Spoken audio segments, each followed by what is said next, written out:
ଆଜି ଶୁଣିବା ଉପନ୍ୟାସ ଲଛମା ଭାଗ 14। ଔପନ୍ୟାସିକ ଫକୀର ମୋହନ ସେନାପତି। ପରିଚ୍ଛେଦ 27। ପରିଚ୍ଛେଦର ନାମ ବାଦଲ ସିଂହର ମନ୍ତ୍ରଣା, ମୁସ୍ତାଫାର ଘୋଷା ଏବଂ ଯୁଦ୍ଧ।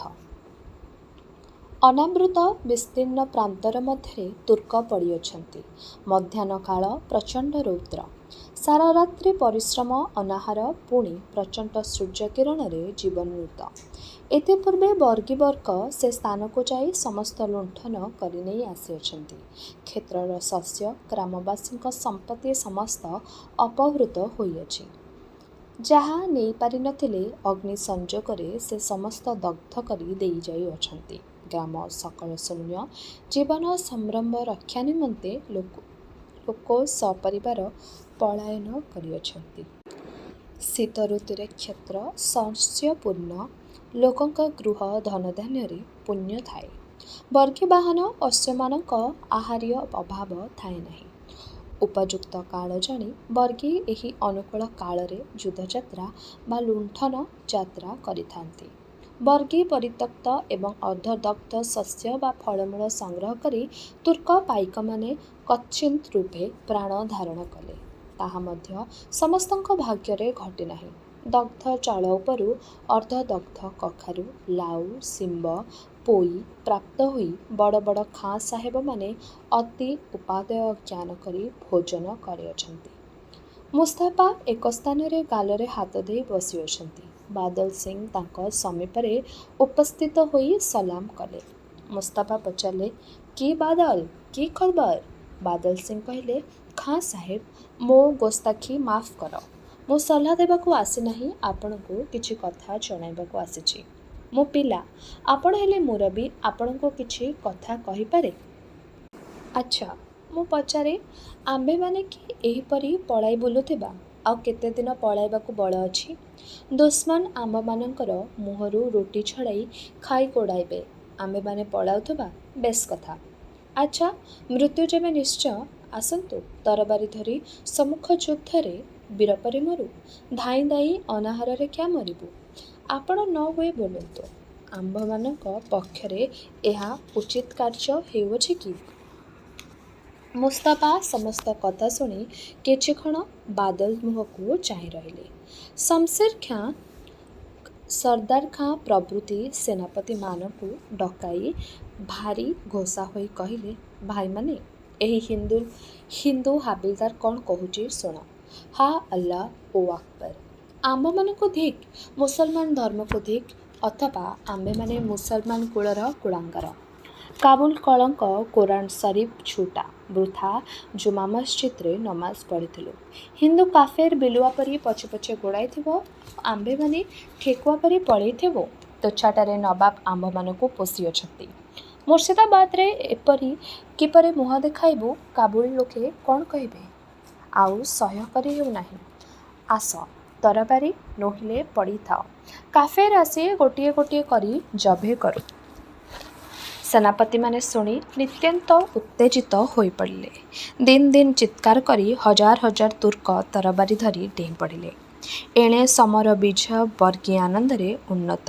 ତୁର୍କ ପଳାଇ ଯାଇ କେଉଁଠାରେ ପଡ଼ିଅଛି, ଅନାହାରରେ କେଉଁଠାରେ ହେଲେ ପଡ଼ିଆରେ ପଡ଼ିଯିବ ଅଥବା ମରିଗଲାଣି।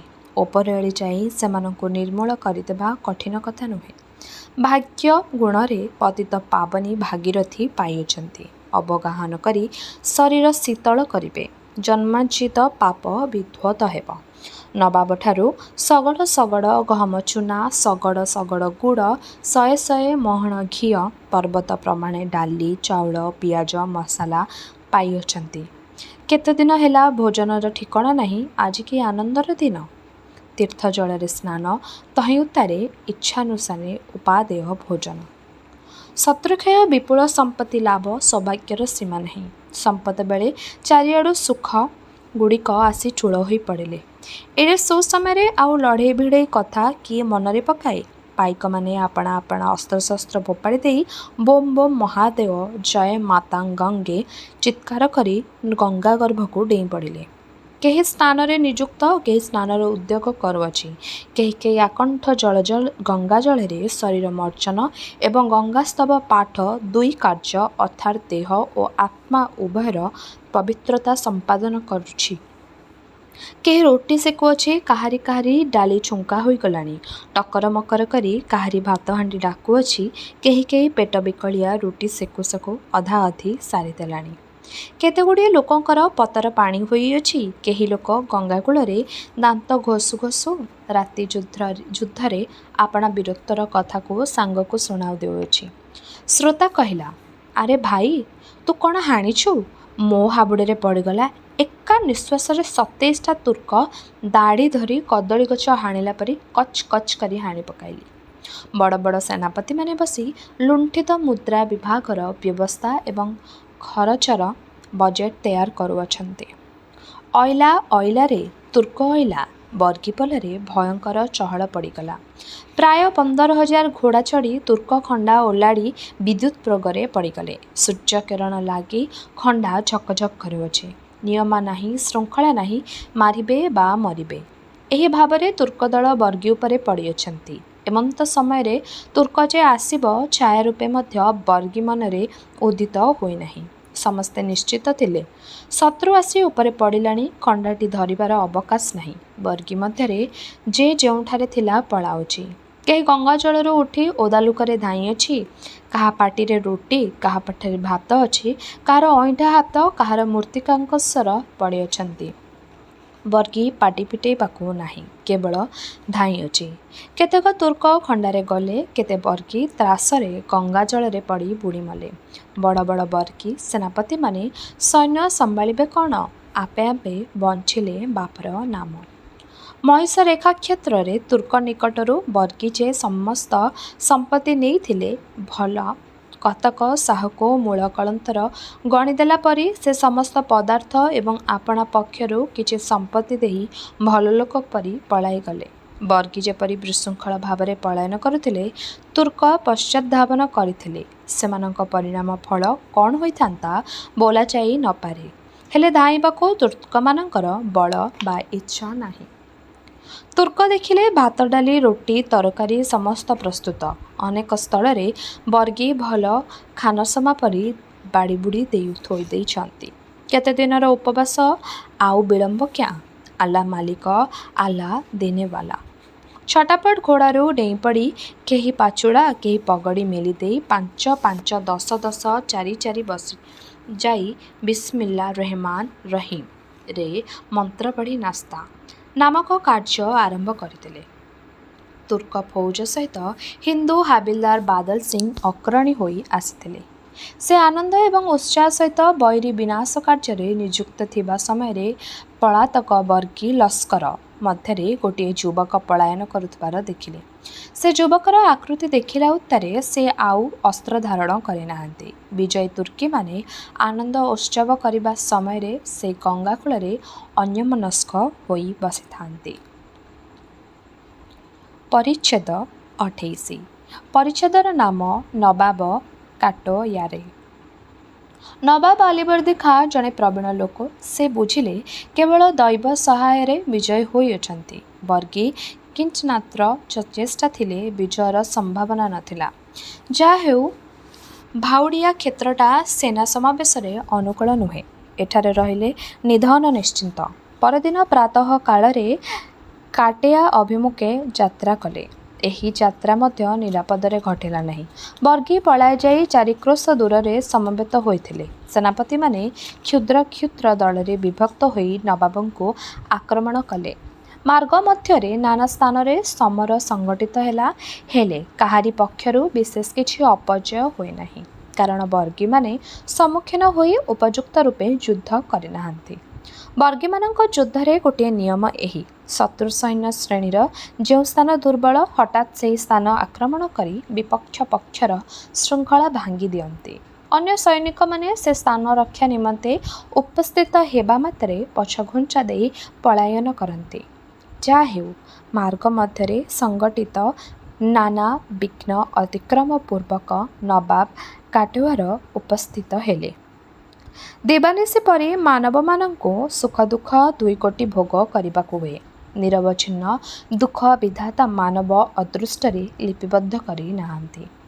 ଦୁଃଖ କାହାରି ବାଞ୍ଛନୀୟ ନୁହେଁ। ସୁଖାଭିଳାଷ ମନୁଷ୍ୟ ଜାତିର ନୈସର୍ଗିକ ଧର୍ମ।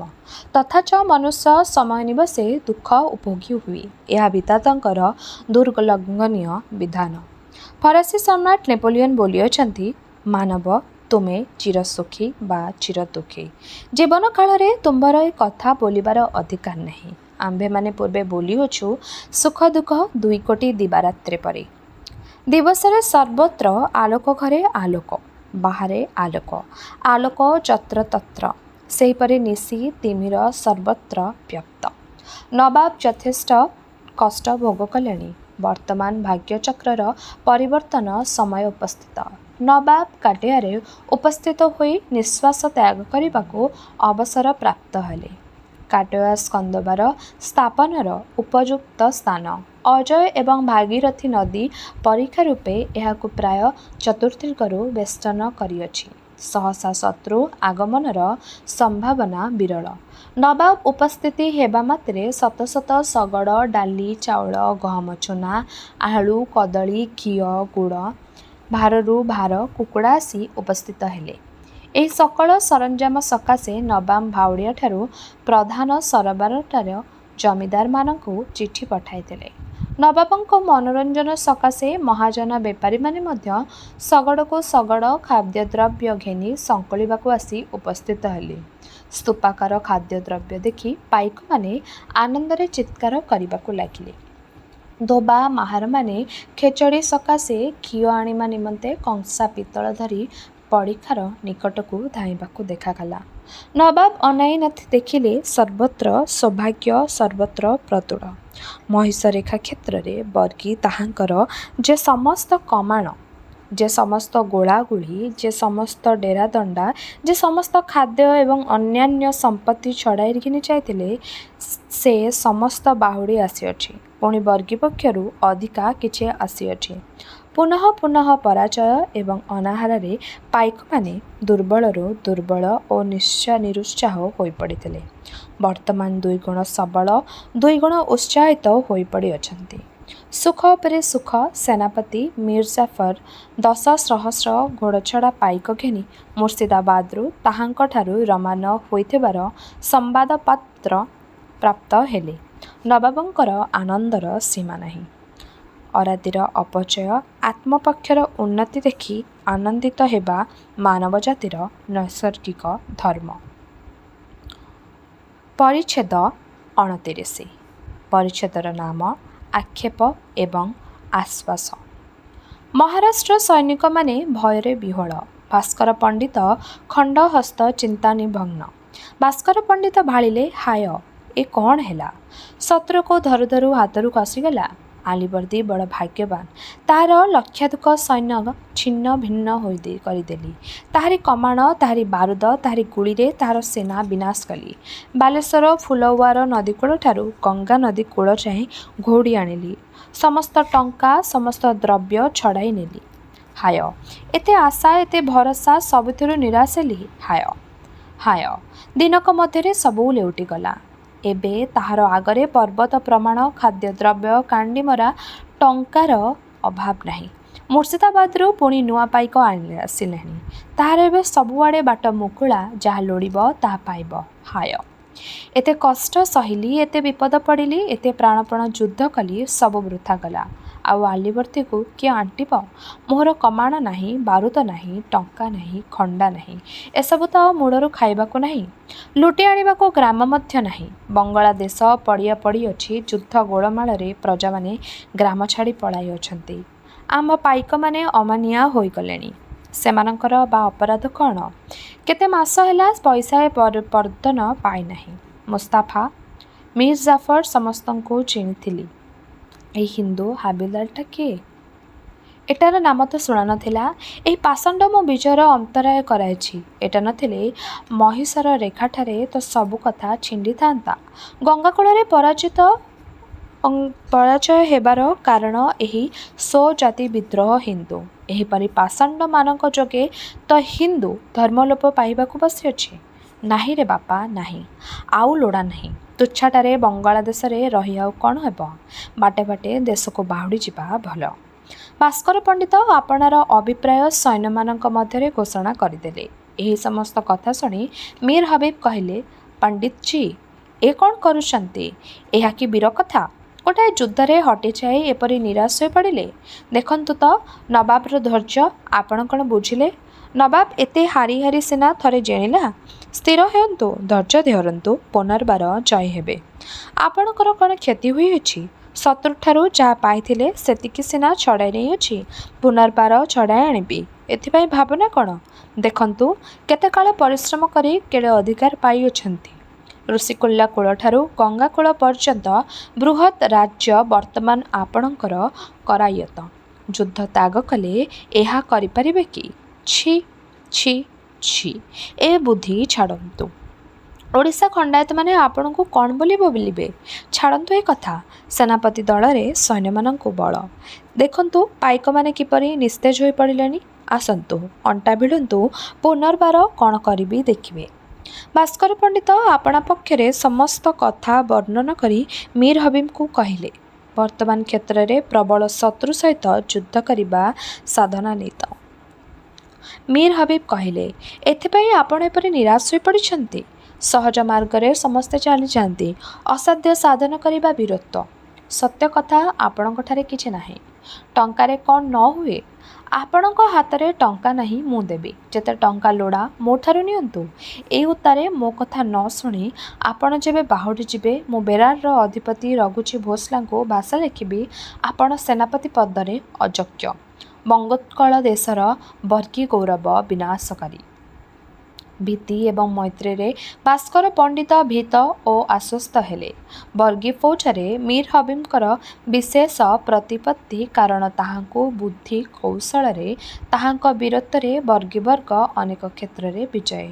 ବର୍ଗୀ ପାଇକମାନେ ମୀର ହବିବଙ୍କ କଥାରେ ପୋଷକତା କରିବାରୁ ନବାବ ସହିତ ପୁନର୍ବାର ଯୁଦ୍ଧ କରିବା କଥା ସ୍ଥିର ହେଲା। ମରହଟ୍ଟା ସ୍କନ୍ଦାବରଠାରୁ ମୁର୍ସିଦାବାଦ ପ୍ରାୟ 20 କ୍ରୋଶ ଦୂର। ମୀର ହବିବ ନବାବଙ୍କ ଅଜ୍ଞାତସାରରେ 15 ସହସ୍ର ଦ୍ରୁତଗାମୀ ଅଶ୍ୱାରୋହୀ ସୈନ୍ୟ ସହିତ ମୁର୍ସିଦାବାଦ ଯାତ୍ରା କଲେ। ପ୍ରଭାତ ସମୟରେ ଅତର୍କିତ ଭାବରେ ଉପସ୍ଥିତ ହୋଇ ଜଗତ ସେଠଙ୍କ କୋଠି ଲୁଣ୍ଠନପୂର୍ବକ ନଗଦ 2 କ୍ରୋର ଟଙ୍କା ଏବଂ ଅନ୍ୟାନ୍ୟ ଅନେକ ବହୁମୂଲ୍ୟ ଦ୍ରବ୍ୟ ପ୍ରାପ୍ତ ହେଲେ। ନବାବଙ୍କ ଭବନ ତାଦୃଶ ସୁରକ୍ଷିତ ନ ଥିଲା। ନବାବଙ୍କ ଭାଇ ହାଜୀ ଅହମଦ ଖାଁ ଉଆସ ଏବଂ ଗ୍ରନ୍ଥାଘର ରକ୍ଷା କରୁଥିଲେ। ମୀର ହବିବ ଇଚ୍ଛା କରିଥିଲେ ଅଧିକାର କରିପାରିଥାନ୍ତେ, ହେଲେ ତାଙ୍କର ସାହସ ଅଣ୍ଟିଲା ନାହିଁ। ମୀର ହବିବଙ୍କ ଗୁପ୍ତ ଯାତ୍ରା ନବାବଙ୍କଠାରେ ଅବଧିତ ରହିଲା ନାହିଁ। ହରକାରା ସମ୍ବାଦ ଦେବା ମାତ୍ରେ ନବାବ କାଟେୟା ପରିତ୍ୟାଗପୂର୍ବକ ମୁର୍ସିଦାବାଦକୁ ଯାତ୍ରା କଲେ। ତେବେ ଏହିଠାରେ ଶେଷ ହେଲା ଔପନ୍ୟାସିକ ଫକୀରମୋହନ ସେନାପତିଙ୍କ ଉପନ୍ୟାସ ଲଛମା। ଆଗାମୀ ଅଧ୍ୟାୟରେ ଏ ଉପନ୍ୟାସଟିର ବାକି ପରିଚ୍ଛେଦଗୁଡ଼ିକୁ ଆମେ ଶୁଣିବା। ରହିଲି, ନମସ୍କାର।